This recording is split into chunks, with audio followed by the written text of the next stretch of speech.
Hello students, good morning. जय श्री राम। आज की तारीख है 2 अक्टूबर 2023। आज के महत्वपूर्ण करंट अफेयर की क्लास में आप सभी का स्वागत है। आप सभी को एक प्यारा सा गुड मॉर्निंग। तो चलिए आपको आज के करंट अफेयर की क्लास में ले चलते हैं। तो जो इस प्रकार है, पहला करंट अफेयर प्रश्न है, 19वें एशियाई खेलों में गोल्फ में रजत पदक जीतने वाली पहली भारतीय महिला गोल्फर कौन है? तो इसका पहले सही जवाब क्या हो जाएगा? अदिति अशोक। क्या हो जाएगा? अदिति अशोक। ऑप्शन बी सही हो जाएगा। अब देखते हैं एक्सप्लेनेशन। 19वें एशियन गेम्स जो 2023 का हो रहा है, ये कहाँ पे हो रहा? हांगजो, जो कि चीन का एक शहर है। तो 19वां एशियन गेम कहाँ हो रहा है? हांगजो में। इसमें जो है गोल्फ में अदिति अशोक ने सिल्वर मेडल जीता है। यह पहली बार किसी भारतीय ने गोल्फ में सिल्वर मेडल जीता है। अब आपको बता दें कि अगर गोल्फ किसी ने जीता है तो गोल्ड किसने जीता है? ये जीते हैं युवोल। कहाँ के हैं ये थाईलैंड के हैं। इन्होंने गोल्ड मेडल जीता है। स्टूडेंट, अब आपको बता दें कि यह 19वें क्रम का एशियन गेम चीन में हो रहा है। 18वें क्रम का एशियन गेम कहाँ हुआ था? जकार्ता में। और पहली बार एशियन गेम का आयोजन 1951 में। सन क्या है? 1951। 1951 में कहाँ हुआ था? तो ये अपने दिल्ली में हुआ था, पहला एशियन गेम। अब देखते हैं कि अब तक भारत ने 19वें एशियन गेम में सबसे पहला गोल्ड इसमें जीता था। तो सबसे पहला गोल्ड जीता था शूटिंग में। शूटिंग खेल में पहला गोल्ड जीता था। इसमें जो है कौन कौन से खिलाड़ी थे? रुद्रांश, ऐश्वर्य और दिव्यांश, ये 3 खिलाड़ी थे। याद रखना, तीनों ने गोल्ड मेडल जीते हैं। आपको आगे लेके चलते हैं। अब देखते हैं कि 21 साल बाद भारत ने गोल्ड जीता है किस खेल में? घुड़सवारी में। एशियन गेम में 21 साल बाद जो है घुड़सवारी में गोल्ड मेडल जीता है। और क्रिकेट, महिला क्रिकेट में भारत ने गोल्ड जीता है। किसे हरा के? श्रीलंका को हरा के। एक गेम मैंने और लिखा, जो कल जो है स्क्वैश एक गेम होता है, इसमें जो है भारतीयों ने गोल्ड जीता। किसे हरा के? पाकिस्तान को हरा के गोल्ड जीत लिया। अब हम देखते हैं कुछ कॉमनवेल्थ गेम के बारे में। जैसे है कि कॉमनवेल्थ गेम्स, इसका पहली बार आयोजन 1930 में कहाँ हुआ था? तो इसका हुआ था आयोजन हैमिल्टन। कहाँ है यह? कनाडा में। अब जो 22वें क्रम का था, यह कहाँ हुआ? बर्मिंघम, यूके में। और इसका शुभंकर क्या था? Peri the bull. याद रखना।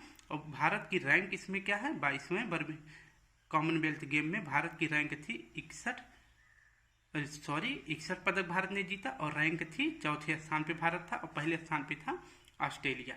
अब नेक्स्ट जो है कॉमनवेल्थ गेम कहाँ होगा? ऑस्ट्रेलिया में 2026 में। नेक्स्ट प्रश्न देखते हैं। हाल ही में शास्त्रा रामानुजाचार्य पुरस्कार 2023 किसे मिला? तो इसका पहले आपको बता दें कि इसका सही जवाब क्या हो जाएगा। इसका सही जवाब हो जाएगा रुइक्सियांग झांग। ऑप्शन डी सही हो जाएगा। क्या नाम है? रुइक्सियांग झांग। व्याख्या देखते हैं कि शास्त्रा रामानुज अवार्ड जो है 2023 या किस क्षेत्र में दिया जाता है? या गणित के क्षेत्र में दिया जाता है। इस बार मिला है रुइक्सियांग झांग को। यह जो है कैलिफोर्निया के यूनिवर्सिटी की प्रोफेसर हैं। इसमें जो है इनाम के तौर पे कितना मिलता है? राशि मिलती है $10,000। और इसकी पहली बार शुरुआत रामानुज शास्त्र पुरस्कार की शुरुआत जो है पहली बार कब हुई थी? तो 2005 में। याद रखना, 2005 में हुआ था। अब कुछ महत्वपूर्ण जो अवार्ड मिले हैं किस किस को 2023 में, उसको देख लेते हैं।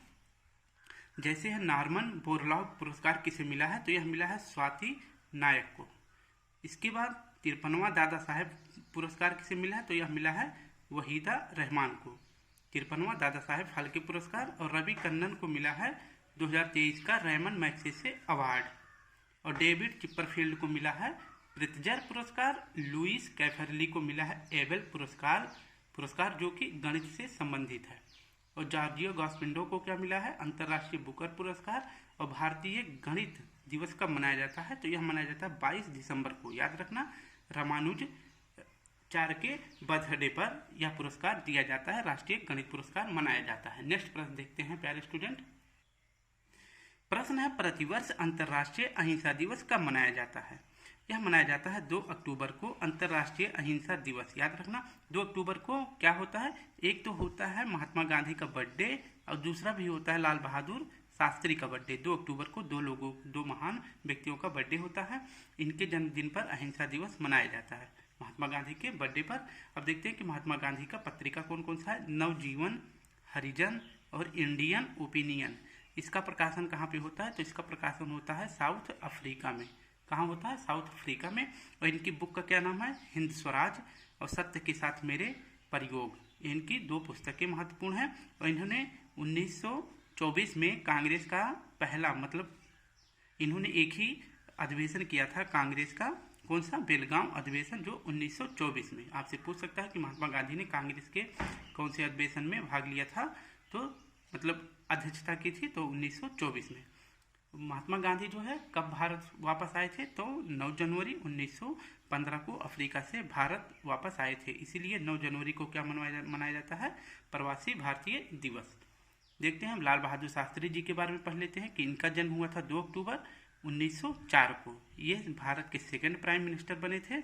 और ये जो है 1966 में ये ताशकंद समझौता के लिए उज्बेकिस्तान गए थे, वहीं पे इनकी मृत्यु हो जाती है। इन्होंने नारा क्या दिया था? जय जवान जय किसान। और इनकी समाधि, जहाँ पे इनका समाधि स्थल है, उसका क्या नाम है? विजय घाट। जो बहादुर होता है वही विजय होता है। ठीक है, याद रखना। अब नेक्स्ट देख लेते हैं। नेक्स्ट इस प्रकार है, मालदीव के नए राष्ट्रपति कौन चुने गए? मालदीव के नए राष्ट्रपति कौन चुने गए? तो आपको पहले जवाब बता दें, तो इसका सही जवाब हो जाएगा डॉक्टर मोहम्मद मोइज्जू। ये मालदीव के नए राष्ट्रपति कौन चुने गए? डॉक्टर मोहम्मद मोइज्जू। और मालदीव कहाँ स्थित है? तो यह हिंद महासागर में स्थित है। मालदीव और मिनीकॉय के बीच में कौन सा डिग्री चैनल है? तो 8 डिग्री चैनल है। कैसे याद करेंगे? यम से दोनों नाम पढ़ रहे हैं, तो आप एक यम ऐसे बना लेना और दूसरा आप यम ऐसे बना देना।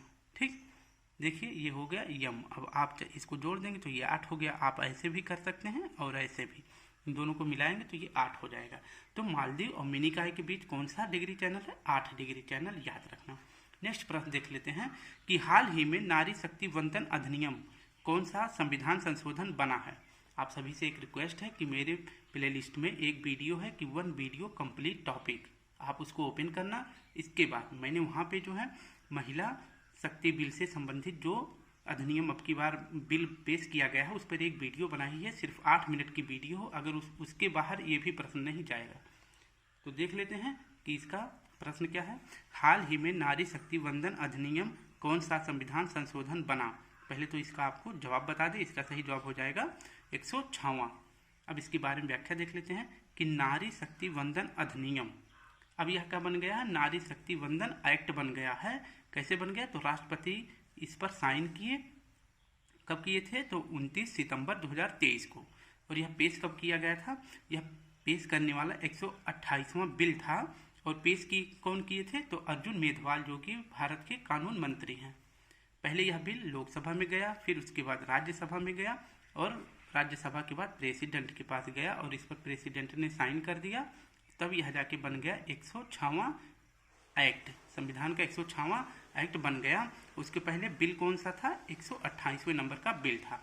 आप कोई भी बिल किसी भी लोकसभा में या राज्यसभा में कहीं भी पहले पेश कर सकते हैं। जरूरी नहीं कि पहले लोकसभा में जाए या राज्यसभा में, कहीं भी पेश कर सकते हैं। तो इस प्रकार से नारी शक्ति वंदन अधिनियम अब एक्ट बन गया है। कौन सा एक्ट? 106वां एक्ट। यह भारत का नवीनतम एक्ट बन गया है। क्वेश्चन में 106वां।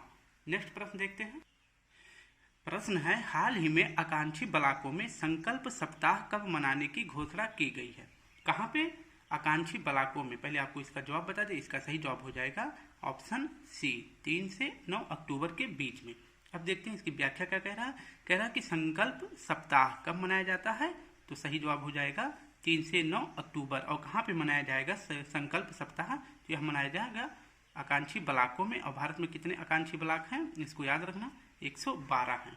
और राष्ट्रीय पोषण माह कब मनाया जाता है? तो राष्ट्रीय पोषण माह घोषित किया गया है सितंबर महीने को राष्ट्रीय पोषण माह घोषित किया गया है। अब प्रश्न देखते हैं कि हाल ही में राष्ट्रीय औषधीय शिक्षा और अनुसंधान नाइपर का उद्घाटन कहाँ हुआ है? कौन सा? राष्ट्रीय औषधीय शिक्षा और अनुसंधान नाइपर का उद्घाटन कहाँ हुआ है? पहले इसका जवाब बता दें। इसका सही जवाब हो जाएगा ऑप्शन बी, गांधीनगर। इसके बारे में देख लेते हैं डिटेलिंग। कि नाइपर जो है इसकी स्थापना हुई थी 1998 में। कब हुई थी? 1998 में। इसका फुल फॉर्म क्या होता है? N for national, I for institute, P for हो गया फार्मासिटिकल और ई फॉर हो गया education research, R for research. तो इसका फुल फॉर्म होता है national institute of pharmaceutical education and research. इसका जो है अस्थायी भवन बनाया गया है और इसकी उद्घाटना किसने करी है? तो अमित शाह जी ने करा है, जो हमारे भारत देश के गृह मंत्री हैं। और कहाँ पे किए हैं? गांधीनगर में इसकी उद्घाटन किए हैं। इसका भवन कहाँ बनेगा? गांधीनगर में बन गया है। इसका उद्घाटन कौन करे हैं? अमित शाह जी ने। अब नेक्स्ट प्रश्न देख लेते हैं। नेक्स्ट प्रश्न क्या कह रहा है? नेक्स्ट प्रश्न है, हाल ही में प्रेस ट्रस्ट ऑफ इंडिया का अध्यक्ष किसे नियुक्त किया गया है? किसके अध्यक्ष? Press trust of India. इसका पहले आपको आंसर बता दें कि इसके अध्यक्ष नियुक्त किए गए हैं K. N.. Shanta Kumar. Option A सही हो जाएगा। कौन है? के.एन. शांता कुमार। अब आपको बता दें कि इसका शॉर्ट फॉर्म क्या होता है? PIT। इसका फुल फॉर्म होगा press trust of India, PIT के। इसकी स्थापना कब हुई थी? तो इसकी स्थापना हुई थी 1947 में। और इसके हेड कौन बने हैं? के.एन. शांता कुमार। अब कुछ महत्वपूर्ण जो संगठन है उनके आपको हेड कौन बने हैं उसको बता देते हैं। जैसे PIB के हेड कौन बने हैं? मनीष देसाई बने हैं। और CBI के हेड कौन है? तो CBI के हेड बने हैं परवीन सूद। कौन बने हैं? परवीन सूद। और बार्क के हेड कौन बने हैं? विवेक भसीन। और परमाणु ऊर्जा आयोग के अध्यक्ष बने हैं AK मोहंती, बहुत इंपॉर्टेंट है। और CBC के हेड कौन बने हैं? प्रवीण कुमार श्रीवास्तव। याद रखना बहुत। नेक्स्ट है कि हाल ही में मुख्यमंत्री निर्माण श्रमिक पेंशन सहायता योजना कहाँ प्रारंभ की गई? तो सही जवाब पहले बता दें, छत्तीसगढ़ में। अब इसकी व्याख्या देखते हैं कि छत्तीसगढ़ में मुख्यमंत्री निर्माण श्रमिक पेंशन सहायता योजना शुरू किया गया है। और यहाँ के CM किसने शुरू किया है? भूपेश बघेल ने। इसका क्या अर्थ है? इसमें आया है निर्माण। तो निर्माण का मतलब क्या होगा? निर्माण कार्य में जो श्रमिक लगे हुए हैं उनको जो है पेंशन देगी सरकार। और कब देगी? 60 साल के बाद देगी। और कितना देगी? 1500 रुपये प्रति माह। लेकिन पूरे जब तक जिएंगे तब तक नहीं देगी, सिर्फ 10 साल तक देगी। यानी कि अब 60 साल के हो जाएंगे, आपको 10 वर्ष के लिए यानी 70 साल तक आपको मिलेगा। उसके बाद अगर आप जीवित रहते हैं तब भी नहीं मिलेगा, सिर्फ 10 साल के लिए मिलेगा, प्रति माह 1500 रुपये। तो ये योजना शुरू किया गया है कहाँ पे? छत्तीसगढ़ में। और देखते हैं दो महत्वपूर्ण और योजनाएं हैं छत्तीसगढ़ की, जैसे मितान योजना और इसके बाद गोधन न्याय योजना।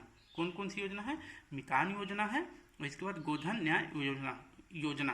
गोधन का मतलब होता है कि गाय से जो गोबर निकलेगा उसको सरकार खरीदेगी, उसको कर जो है खाद में, अच्छे कंपोस्ट खाद में बना के फिर सरकार किसानों को वापस बेच देगी। ये हो गया छत्तीसगढ़ के दो महत्वपूर्ण योजनाएं। दो ये याद रखना और एक तीसरा ये याद रख लेना। और छत्तीसगढ़ का उदय कब हुआ था? तो 1 नवंबर 2002 को। और ये किस राज्य से बना था? तो ये मध्य प्रदेश से अलग होके नया राज्य बना था 2002 में। याद रखना। नेक्स्ट प्रश्न है कि अंतर्राष्ट्रीय T20 मैच में 300 रनों का आंकड़ा पार करने वाली दुनिया की पहली क्रिकेट टीम कौन सी बन गई? आप देख रहे हैं कि T20 मैच में 300 रनों का आंकड़ा किस टीम ने मारा है? तो इसका सही जवाब हो जाएगा नेपाल ने मारा है। किसने किया है 300 रन? नेपाल ने। इसकी व्याख्या देखते हैं कि आसियान गेम में जो भी हांगजो 19वें क्रम का चीन में आयोजन हो रहा है, इसमें महिला ने तो श्रीलंका की टीम को धो दिया। इसमें भारत ने क्या जीत लिया? महिला टीम ने तो गोल्ड मेडल जीत लिया। इसी गेम में जो है, इसी खेल में, एशियन गेम में पुरुष का जो क्रिकेट टीम हो रहा था उसमें नेपाल ने जो है 20 ओवर में 300 रन मार दिया। किस देश के खिलाफ? तो यह हमारा था मंगोलिया के खिलाफ। इसमें जो है 1 ओवर में मार दिया 50 रन और 37 गेंदों पे शतक मार दिए, जो कि अंतर्राष्ट्रीय स्तर पे सबसे पहले नंबर पे आ गए हैं। पहले था रोहित शर्मा के नाम, लेकिन अब हो गया है नेपाल के नाम। अब देखते हैं कि नेपाल और मंगोलिया की स्थिति क्या है। दोनों बफर स्टेट है। अब आपको बता दें कि मंगोलिया का लोकेशन कहाँ है, आप समझ जाएंगे बताने के बाद। जैसे मैंने यहाँ पे कुछ ऐसे ही बना दिया आकार। अब आपको बता दें कि यह कौन सा देश है, आप इसको सिर्फ मान लेना। ये हो गया आपका रूस, ये आपका हो गया चाइना और ये आपका हो गया इंडिया। ये आपके 3 देश मैंने बना दिए हैं। इन्हीं के बीच में ये फंस गया है, बेचारे फंस गए हैं दोनों। इन्हीं दोनों को क्या बोलते हैं? Buffer state. एक ऊपर वाला मंगोलिया हो गया आपका ये मंगोलिया हो गया और ये वाला नेपाल हो गया। इन दोनों को जो है बफर स्टेट कहते हैं। जब कोई बड़े देश के बीच में कोई छोटा देश फंस जाए तो उसे बफर स्टेट कहते हैं। ये दोनों ना तो इसकी भारत से बाझ सकते हैं, ना चीन से, और ना मंगोलिया चीन से, और ना रूस से। इसलिए दोनों आपस में ही बच गए। इसके बाद नेपाल ने इसको धो दिया अच्छी तरह से और 20 ओवर में 300 रन इसको मार दिया। अब मंगोलिया जो है वैसे ही मर गया और भारत श्रीलंका यह मैच अच्छी तरह से नहीं, अंतर्राष्ट्रीय लेवल पे एक ऐतिहासिक मैच बना दिया स्कोर। तो स्टूडेंट, अगर मेरा एक्सप्लेनेशन आपको अच्छा लगे तो प्लीज़ एक लाइक करें, कमेंट करें और सभी के साथ जरूर शेयर करें। फिर मिलते हैं आपके साथ कल की मॉर्निंग में। आज के लिए धन्यवाद मेरा वीडियो देखने के लिए। Thank you. जय हिंद, जय भारत।